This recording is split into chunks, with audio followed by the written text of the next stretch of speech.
My name is Kimberly Grell, and these are the revisions I would make to my teaching unit. So the first revision would be that I would add timed flashcard practice to the beginning of the lesson before the lesson is introduced. So I feel like with my students coming in at different times for groups, this is a good kind of independent activity for them to do while we wait for everyone to arrive and be ready. I would also group them by their fact family. My rationale for this is that it allows students a few moments to settle before the lesson begins. And the research states that best practice is to integrate strategies and time practices, that automaticity is very important for student learning. And they also mentioned fact families allow them to understand inverse operations. My next revision would be to combine my two graphic organizers, the box method and the place value. My rationale is that there's less supplies necessary, and then it gives them a better understanding of the position and the place value of each digit. And it's also helpful for working memory deficits, so they have less graphic organizers or materials to get and then remember how to use each one. So this kind of streamlines it a little bit more for them.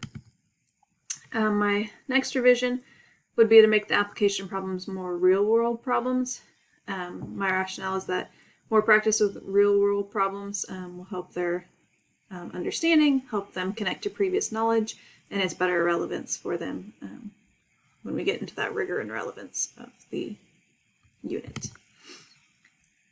My next revision would be to use more of a phased approach as needed with each student. So this may not be something that I do with every student. It'll just kind of depend where the student is on which phase that they are in. So that struggling students are going to need more of a concrete approach first. And then as they get more understanding of the concepts, then we can begin to fade to a representational or a drawing, and then to a abstract, which is the numbers only. My rationale is that it helps cognitive processing and it empowers the students to work more independently. My next revision would be to allow an alternate format for assessment. So we originally just did paper pencil, but some of my students may do better with computerized like IXL programs to just kind of do quick assessments to see how they are understanding the concept that they're being taught. So do the tasks yield appropriate evidence of the identified understandings? I believe that yes, they do. The students show ability to multiply a whole number, use strategies based on place value, and illustrate and explain the calculations they are given. Do the tasks involve a complex, real-world, authentic application of the identified knowledge, skill, and understanding? With revisions, then I feel like yes. We discussed real-world problems pretty in-depth and when we would need to use multi-digit multiplication in real-world situations, but we didn't necessarily have real-world word problems. So I will add those in for my future lessons. Are a variety of appropriate assessment formats used to provide additional evidence of learning? Again, with revisions, yes, we originally just used the paper pencil, but by allowing the students to be assessed using IXL, I'm giving them alternative formats. Are students given the opportunity to self-assess and reflect upon their learning and performance?